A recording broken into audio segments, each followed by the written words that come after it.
The lecture hall of Green Hill University was filled with quiet whispers. As students waited for the math professor to arrive, it was a bright morning, and the long windows allowed sunlight to spill across the polished floor. Dozens of students sat at their desks, notebooks open, pencils ready. Some of them yawned after a late night of study, while others glanced nervously at the clock, worried about the surprise quizzes that Professor Allen was known for. Among the group sat a student named David. He was calm, his eyes fixed on the empty blackboard at the front of the room. David was not like the others who shuffled their books or whispered among themselves. He sat upright, waiting patiently. His classmates often found him quiet and serious. But there was something about his presence that made them curious. The door opened, and Professor Allen entered. He was a tall man with gray hair and a sharp look in his eyes, carrying a stack of papers in one hand and a piece of chalk in the other. He walked straight to the blackboard without greeting anyone. The whispers stopped as the sound of chalk scratching across the surface filled the room. The professor wrote a large equation across the board. The numbers and symbols spread from one side of the board to the other.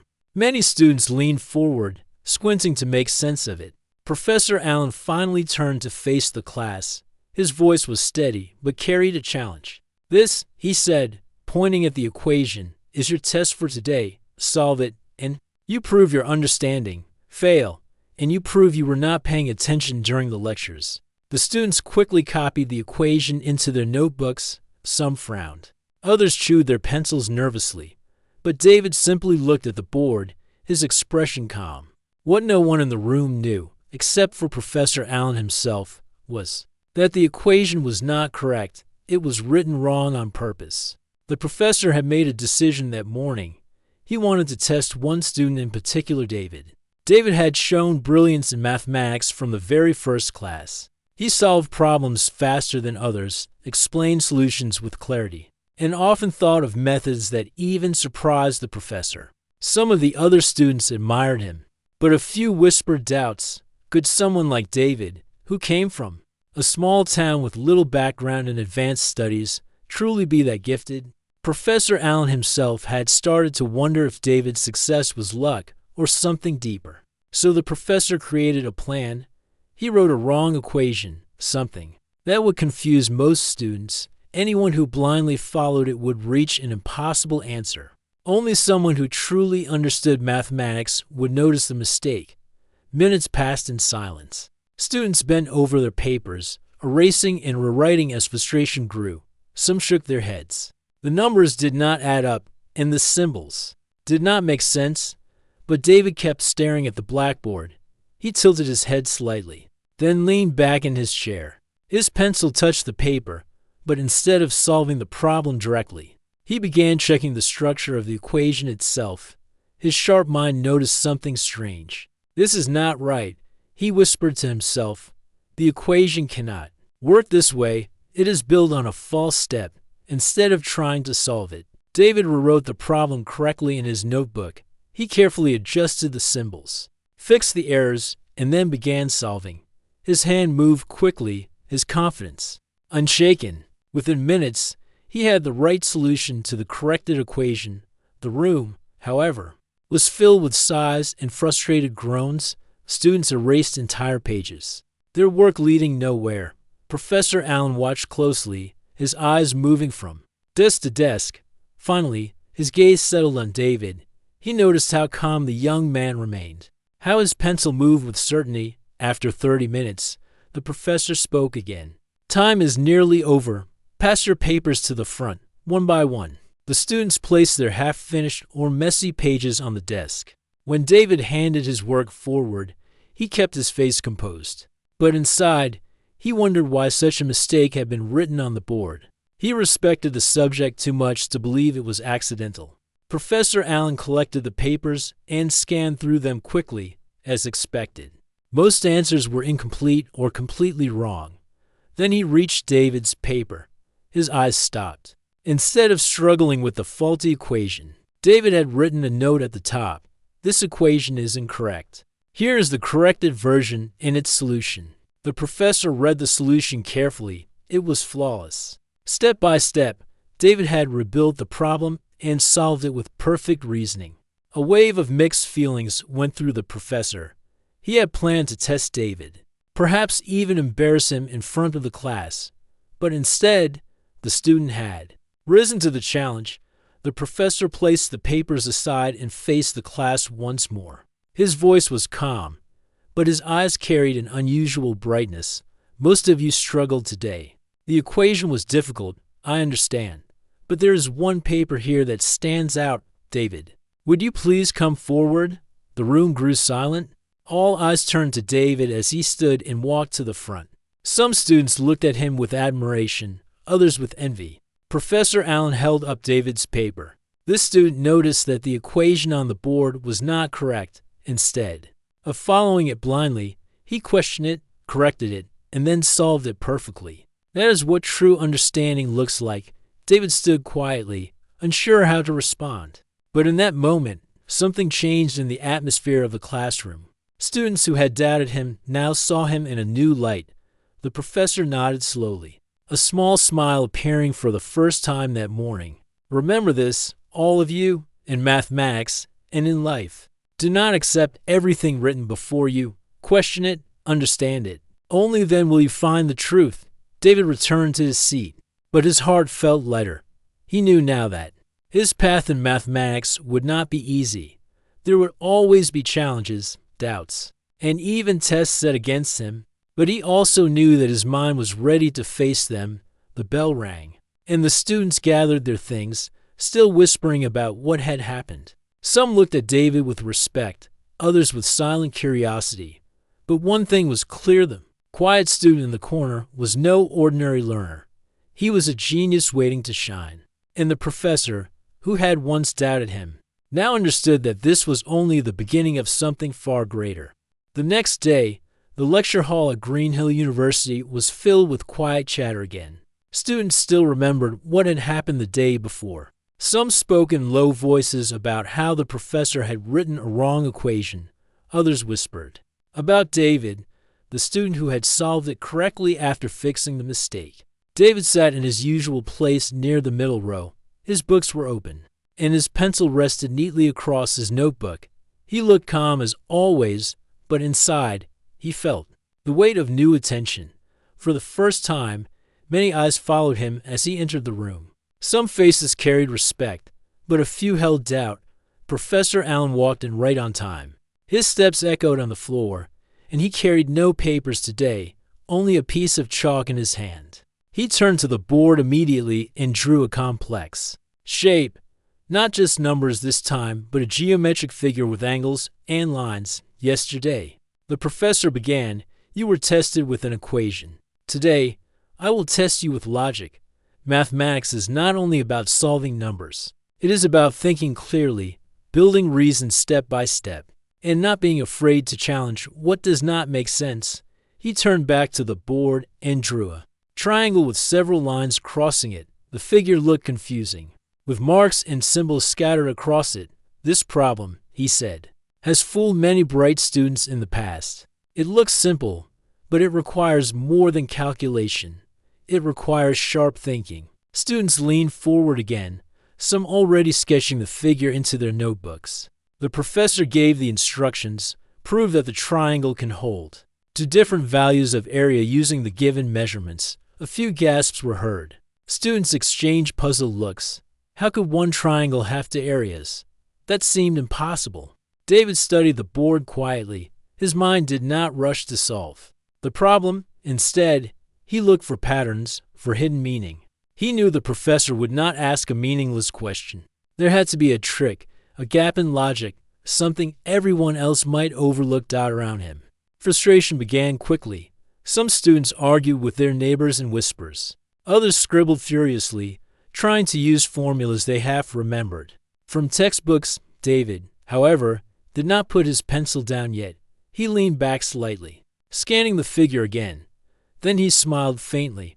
The measurements cannot all exist together. He thought, the problem is built on a contradiction. Slowly, he wrote in his notebook, this triangle cannot have two areas. The information given creates a false condition. The solution is not to calculate, but to prove the impossibility. Once he had written this, David began his proof carefully, step by step. He showed why the triangle sides and angles, when taken together, did not form a real figure.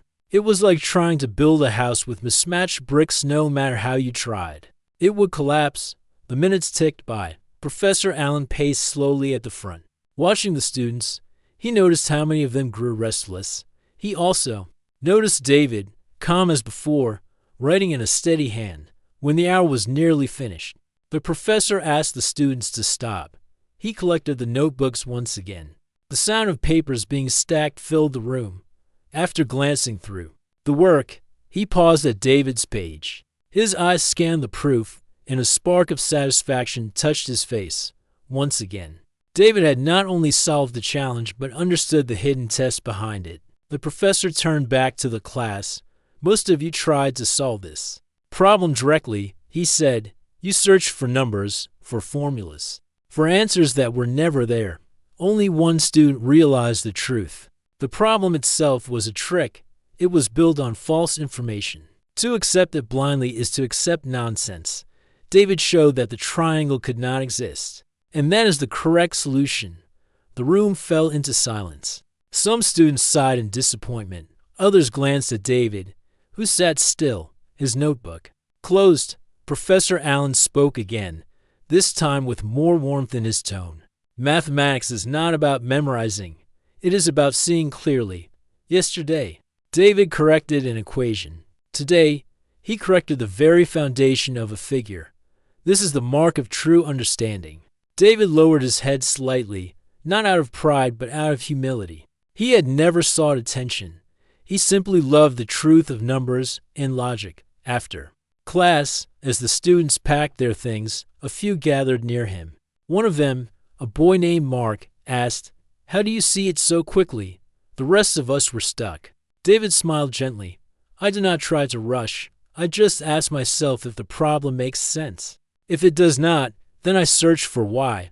Mark nodded, though he still looked puzzled. Another student, Anna, spoke softly. "It must be nice to see what others cannot." David shook his head. "It is not about being special. It is about patience. Anyone can see if they learn to slow down."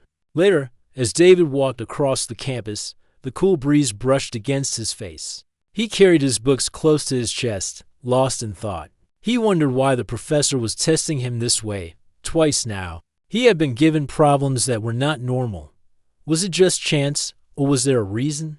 The answer came sooner than he expected.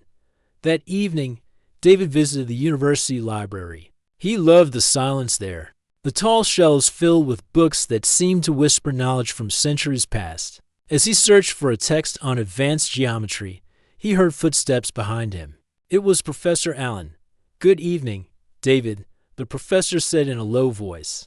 David straightened and nodded politely. "Good evening, Professor." The professor studied him for a moment before speaking again. "I have been watching you. You are not like the others. You see beyond what is written. You look for truth, not just answers." "Do you know why I gave those problems?" David shook his head. "I thought maybe to test us." Professor Allen smiled faintly. "Partly, but also to test you. I wanted to see if you were as gifted as you seem. Twice you have shown me that you are." David felt a mixture of pride and nervousness. "But I am just a student, sir." The professor's eyes narrowed slightly, as though peering into the future. "No, you are more than that. You have a gift, and gifts like yours must be guided, or they may fade. I will give you more challenges, harder than before, not to break you, but to build you." David's heart beat faster, but he nodded with quiet determination. "I will do my best." The professor's voice softened. "Do more than your best. Do what only you can do." With that, Professor Allen turned and walked away, leaving David standing among the shelves, holding his books tightly. The library was silent again, but inside David's mind, there was a storm of thoughts. He knew now that his journey at Greenhill was not going to be ordinary. The professor had seen something in him, something that would demand more than just study. It was no longer about passing exams or getting good grades. It was about proving himself in ways he had never imagined. And deep down, David welcomed it. The weeks at Green Hill University moved forward, but something in the mathematics department had changed. Students now enter Professor Allen's class with greater caution. They no longer expected ordinary lessons. They whispered about tricks, hidden challenges, and impossible questions. And in the middle of those whispers stood David, who had solved both unusual problems with calm clarity.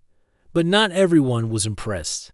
Among the students sat Peter, a young man with sharp features and restless energy. Peter had always been considered one of the brightest in the class before David arrived. He enjoyed attention, and teachers often praised him for his speed in solving problems. Yet, in the last 2 weeks, David had quietly taken that spotlight without asking for it. Peter sat to rows behind David and watched him carefully. His pride did not allow him to admit admiration. Instead, a shadow of rivalry grew in his heart.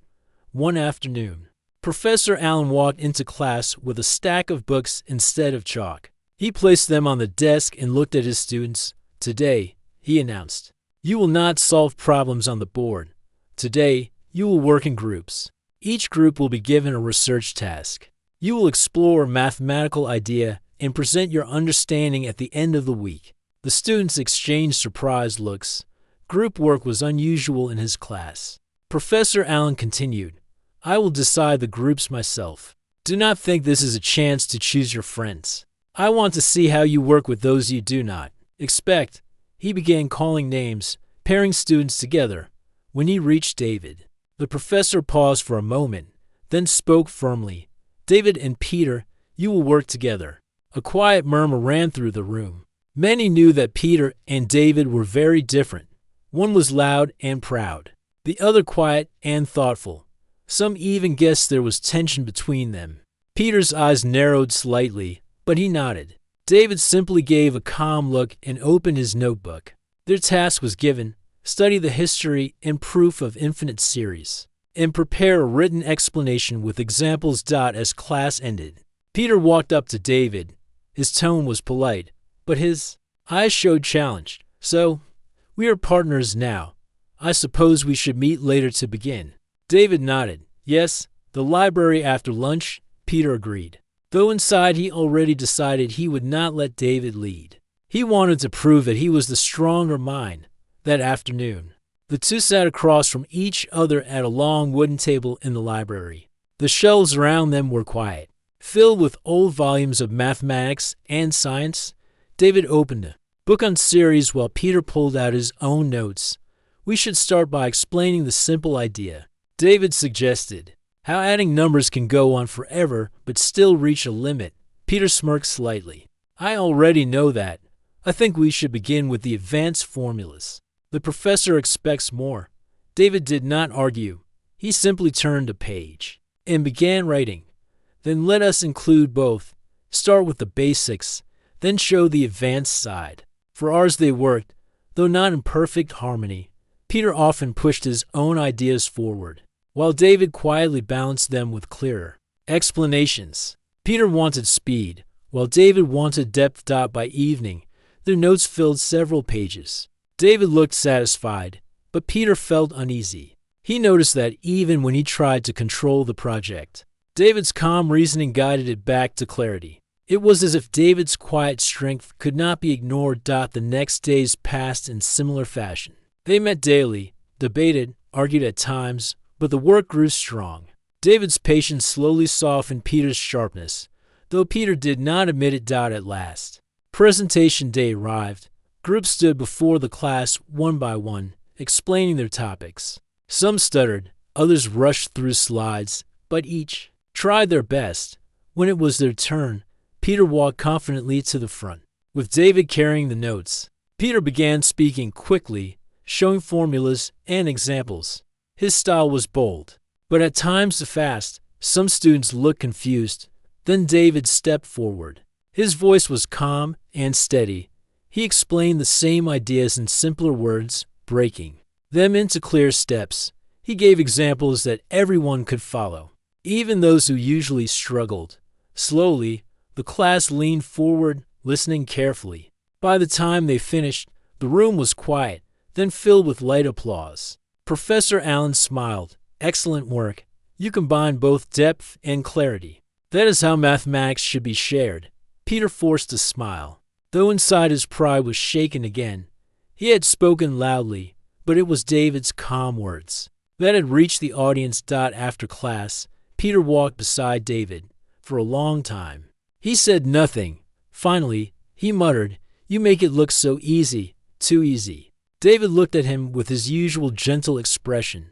"It is not easy. I just try to see it step by step. Anyone can, if they look patiently." Peter frowned. "Not anyone." David tilted his head. "Then maybe not everyone wants to look." Those words stayed with Peter. He went home that evening feeling restless. He could not deny that David was different, not because he wanted attention, but because he sought truth in every step. In his small room, Peter sat at his desk, staring at his notebook. He felt both anger and admiration.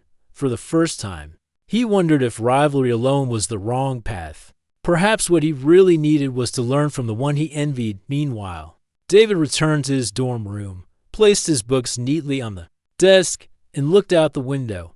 The campus lights glowed softly in the night. He thought of the days ahead, of more challenges from the professor, and perhaps more unspoken rivalry with Peter. But David was not afraid. He welcomed each challenge, not for victory, but for growth. He knew his journey was just beginning, and that every test, whether from numbers, from logic, or from people, was another step toward becoming what he was meant to be. And somewhere, deep in his heart, he also hoped that even rivals could someday walk beside him as friends. The winter wind swept across Green Hill University as students hurried between buildings. Their scarves pulled tight. The semester was moving quickly, and the mathematics department grew busier with every week. Assignments piled up, tests came. Suddenly, and the library stayed open late into the night, David kept his routine simple. He attended classes, studied quietly, and spent evenings in the library. Though many students now knew his name, he remained humble. His focus was not on praise but on the beauty of solving problems. One evening, as the library clock struck 9, David sat alone at a long wooden table. His notebook lay open, filled with lines of calculations. He was working on a problem about number theory, fascinated by the way patterns appeared where most people saw only confusion. The library was almost empty. The silence was deep, broken only by the soft rustle of pages and the ticking of the clock. Suddenly, footsteps echoed in the aisle. David looked up to see Professor Allen walking toward him. The professor carried no books this time, only a folded piece of paper. He placed it gently on the table in front of David. "Still working, I see," Professor Allen said with a faint smile. David nodded. "I like the quiet here." The professor tapped the folded paper. "I have something for you. Consider it a midnight question." David unfolded the paper. His eyes widened slightly. It was not a normal problem. It was written like a puzzle, with no clear path to begin. The symbols stretched across the page, mixing algebra with sequences and hidden logic. "This problem," the professor explained, "has been shared among scholars for years. Many try, few succeed. I want you to attempt it, not for a grade, not for class, but for yourself." David studied it carefully. "It looks impossible at first," he admitted. The professor's eyes glimmered. "The best problems always do." With that, he left David in the quiet hall, the sound of his footsteps fading away. David bent over the paper again. His pencil moved slowly, testing one path, then another. The problem resisted every attempt. Hours passed, and the library grew colder. But David did not give up. He felt as if the question was speaking to him, daring him to look deeper. At midnight, the librarian announced that it was time to close. David packed his things reluctantly, still thinking of the puzzle. As he walked across the snowy campus to his dorm, the problem stayed in his mind like a song he could not forget. The next day, David attended class, but his thoughts wandered. Numbers and patterns from the midnight question appeared in his mind. While Professor Allen lectured, even while eating lunch, he scribbled notes on scraps of paper. Peter noticed. Sitting a few rows behind, Peter saw David's constant focus. It irritated him, but also stirred curiosity. Later, When class ended, Peter approached him. "You seem lost in thought," Peter said. "What is it this time?" David hesitated, then showed him the folded paper. Peter scanned it quickly. His eyes widened. This is not from our course. Where did you get it?" "The professor gave it to me," David replied quietly. Peter's chest tightened. Once again, the professor had chosen David, not him, but instead of anger. This time curiosity pulled at him. "Can I try to?" he asked.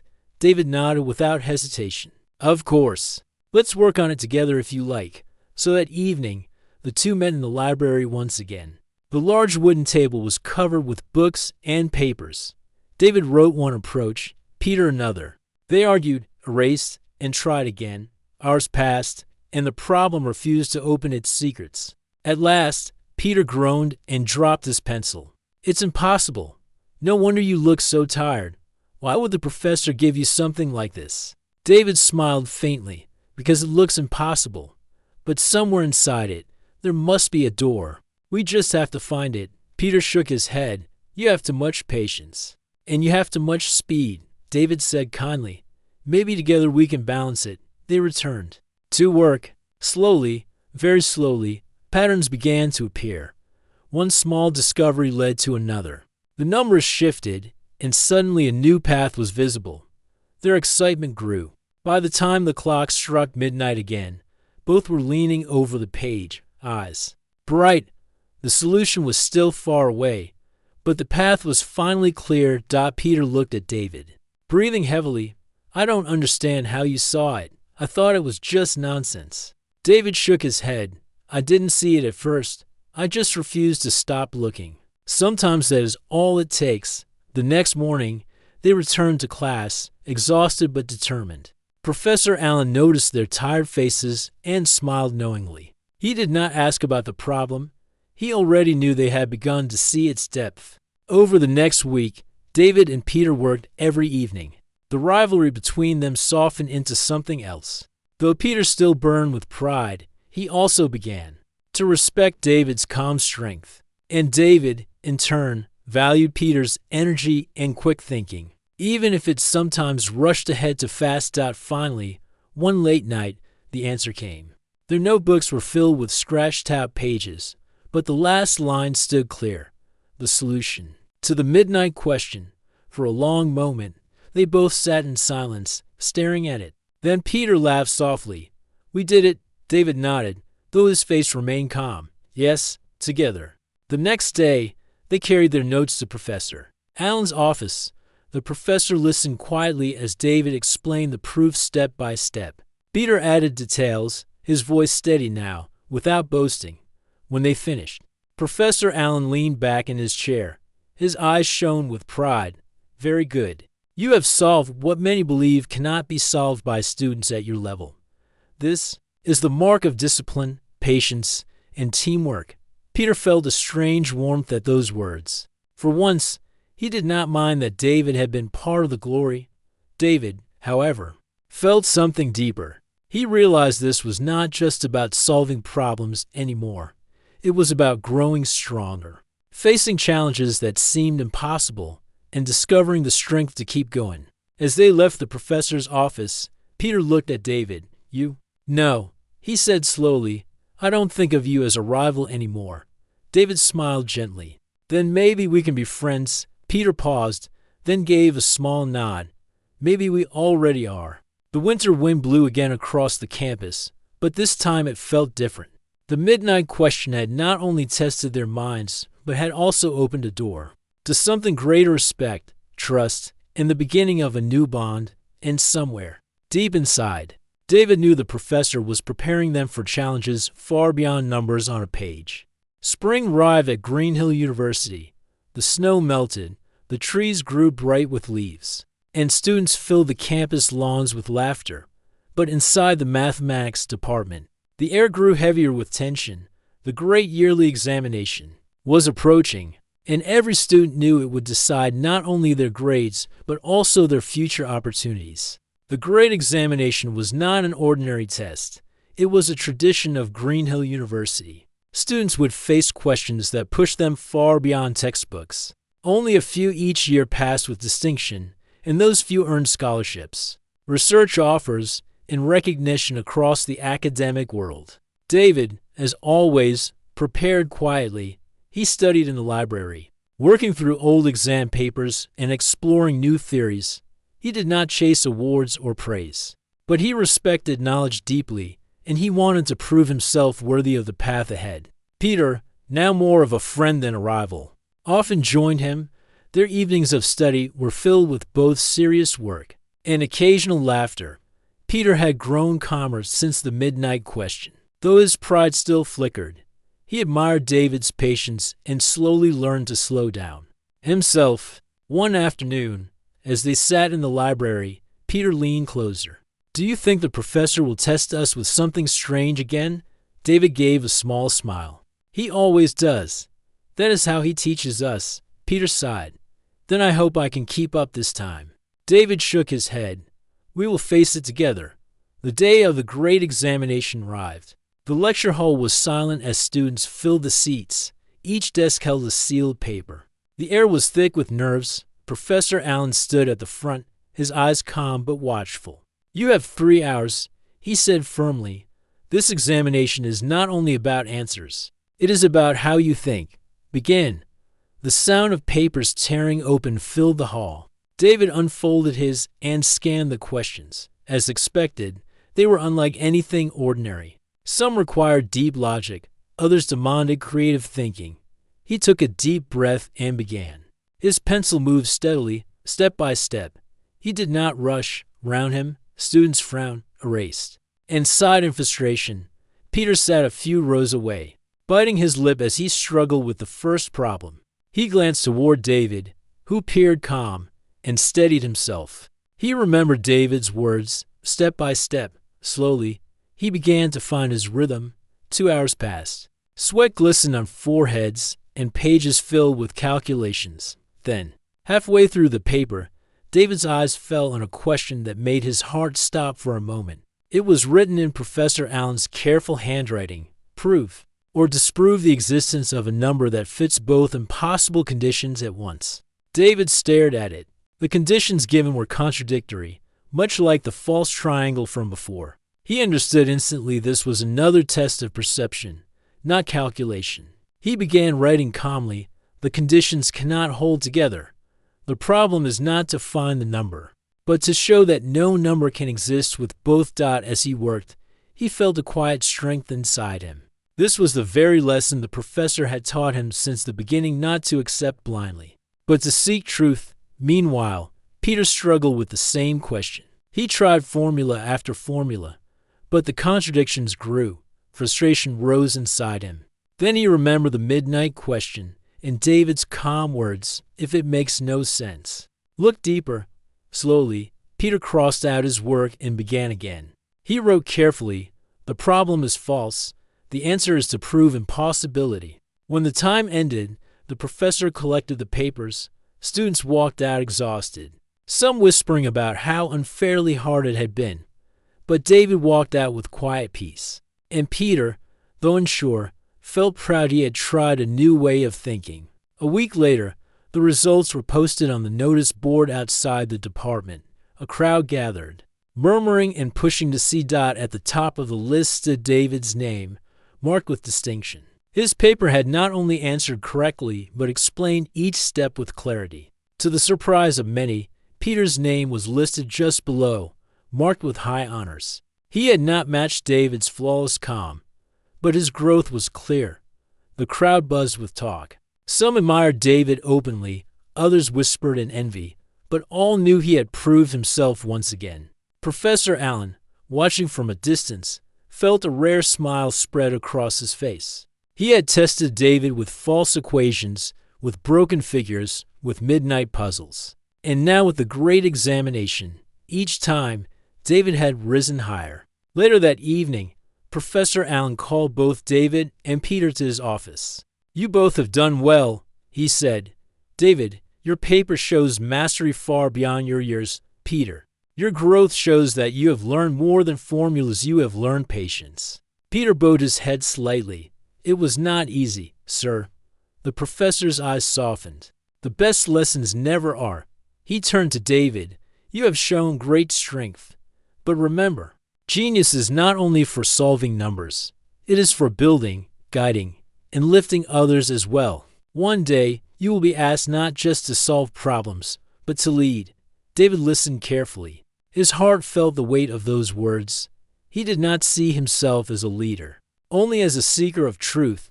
Yet the professor's voice carried a certainty he could not ignore. As they left the office, Peter nudged David lightly. Looks like the professor sees something big in you.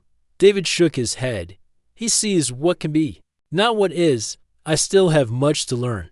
Peter smiled faintly. Maybe we both do. But at least now, we are walking the path together.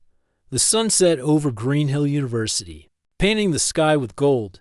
The great examination had ended, but for David, it was only another step. The real journey was still ahead toward challenges unseen, toward truths yet hidden, and perhaps toward the role the professor believed he was destined to take. The results of the great examination spread quickly across Green Hill University. Students in every department whispered about David, the quiet boy who had once been overlooked but now stood at the very top. Some spoke of him with admiration, others with jealousy, but no one could ignore his name anymore. David, however, carried on as always. He still walked to class with calm steps, still sat quietly in the library, still worked through problems late into the evening. Fame or recognition did not change his heart. He loved the truth hidden in numbers, not the noise of attention. But while most students returned to their normal routines after the examination, something unusual began to move in the shadows of the university. One evening, David received a small letter slip under the door of his dorm room. The handwriting was neat and old-fashioned. You are invited, midnight, in the old library hall. Bring no one. Say nothing. David read it twice, his brow slightly furrowed. He wondered if it was a mistake or perhaps a joke. Yet something about the careful writing told him it was serious. At midnight, he walked quietly across the silent campus. The old library hall stood at the far end, a place rarely used anymore. Its tall doors creaked as he pushed them open. Inside, candles flickered along the walls, casting long shadows across wooden tables. To his surprise, several figures waited inside. They were not students, but older men and women, dressed formally. Their eyes followed David as he stepped in. One of them, a man with silver hair and a deep voice, spoke first. Welcome, David. We have been watching your progress. David looked uncertain. Who are you? The man smiled faintly. We are part of a society, one that has guided great minds of mathematics and science for many years. We seek those with unusual gifts, and you, young man, have shown that gift. David listened carefully. He had never imagined such a thing existed. Another member, a woman with sharp eyes, continued. You solved the professor's false problems. You saw through the midnight question, and you excelled in the great examination. These are signs of true genius. We invite you to join us, to learn knowledge not found in textbooks, to work on problems that the world does not even know exist. David's heart raced. He thought of Professor Allen, who had tested him again and again. Could it be that the professor was part of this society, as if reading his mind? The silver-haired man said, Yes, Professor Allen is one of us. It was through him that we learned of you. David's eyes widened slightly. The pieces fell into place. The wrong equation, the false triangle. The midnight puzzle. Each test had been more than a lesson. They had been steps leading him here. What do you want me to do? David asked softly. The woman leaned forward. To study, to learn, to push the boundaries of knowledge, but also to protect truth. For knowledge in the wrong hands can be dangerous. That is why our society remains hidden. David stood in silence. For a long moment, he felt the weight of the choice before him. Joining them meant walking a path few ever knew, a path that could change his life, finally. He nodded. If the purpose is truth, then I accept. The members smiled, and one placed a small book in his hands. Its cover was worn, its pages filled with strange symbols and notes. This will be your beginning. Study it well. From that night onward, David's life grew more complex by day. He was a student like others, attending classes and completing assignments. By night, he studied the book, filled with problems so deep they seemed to come from another world. Some pages spoke of infinity, others of hidden patterns in nature, numbers that echoed in the shape of rivers and stars. Peter noticed the change one evening. As they studied together, he saw David's tired eyes and strange notes. "You're working on something else," Peter said. "Something beyond our classwork." David hesitated. He remembered the warning to tell no one. But Peter had become more than a rival. He was now a friend. "I cannot explain fully," David said carefully, "but there are problems I must solve. They are different, and they take much of my time." Peter frowned. "And the professor? Is he part of this?" David gave a small smile. "Yes." Peter leaned back, both puzzled and impressed. "Then whatever it is, it must be serious." David looked at his friend. "One day, I hope you will understand." Weeks passed, and David's skill grew sharper. He began to see connections between problems, as if the world itself was written in numbers.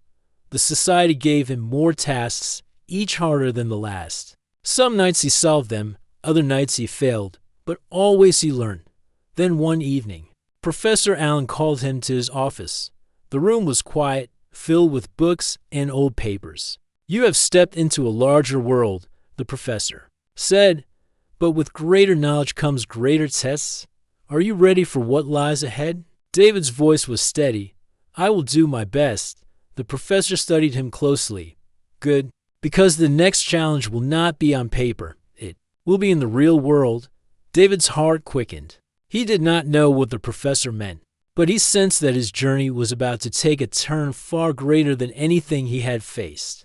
Before dawn, as he walked out of the office that night, the campus around him looked different. The lamps glowed softly, the shadows stretched long, and the air carried a quiet mystery. He realized that he was no longer just a student solving equations. He was part of something hidden, something that carried both knowledge and responsibility.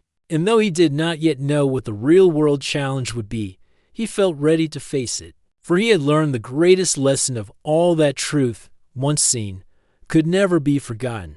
The night was quiet when David walked through the long corridor of Greenhill University. The words of Professor Allen echoed in his mind.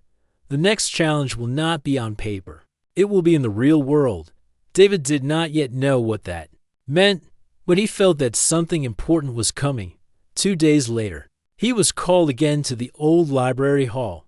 The secret society had gathered, their faces serious. Candles burned bright, filling the hall with a golden glow. The silver-haired man spoke first. "David, you have proven yourself with numbers, with patterns, and with hidden puzzles.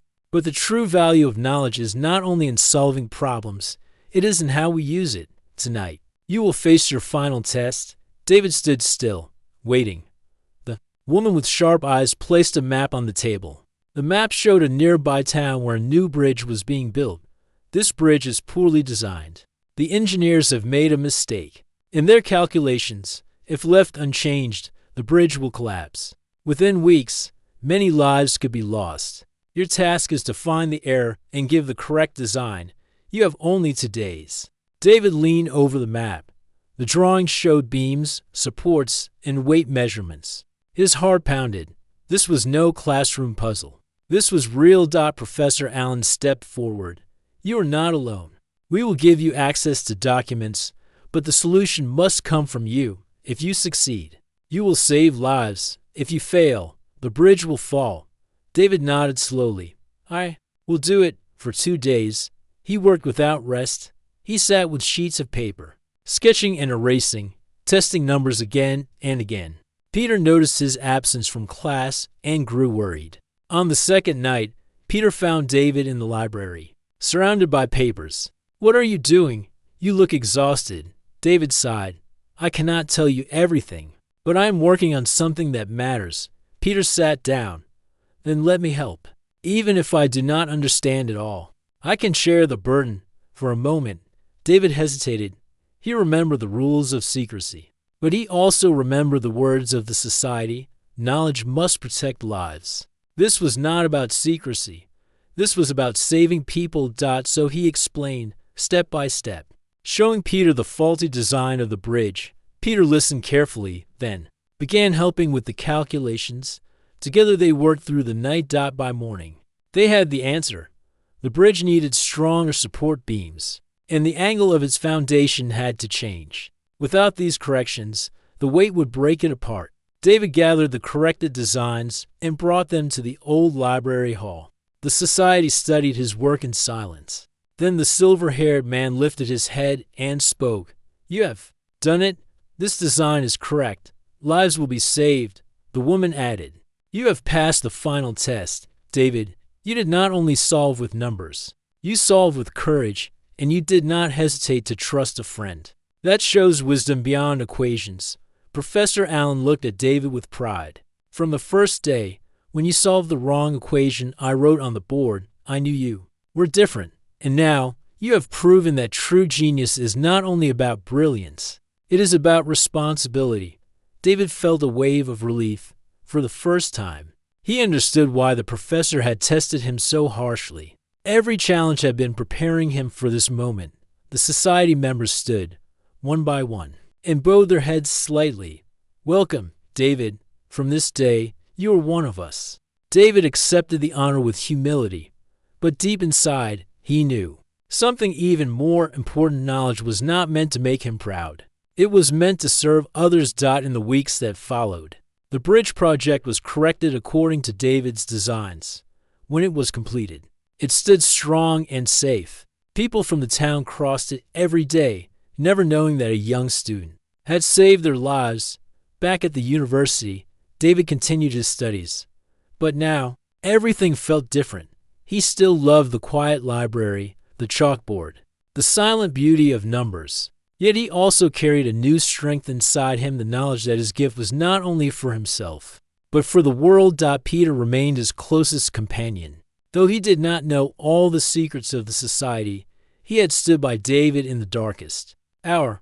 That bond became unbreakable. One afternoon, as they walked across campus, Peter said, You know, when you solved the professor's strange problems, I thought you were just showing off. But now I see something else. You carry a gift that belongs to more than just you, and I am proud to call you my friend. David smiled softly, and I am grateful that you stood with me when I needed it most. Without you, I would not have finished the bridge design in time. The story of David spread quietly across the university. Most students only knew him as the boy who had solved impossible problems on the board. Few knew of the secret society or the bridge he had saved. But those who had seen his journey learned something important. Genius was not about pride or fame. It was about using knowledge with humility and courage. Years later, David would go on to become a great mathematician, guiding others with the same patience that Professor Allen had once shown him. But he never forgot the first test, the wrong equation on the board. In the moment he realized that his gift carried weight, and whenever young students asked him for advice, he always gave the same answer.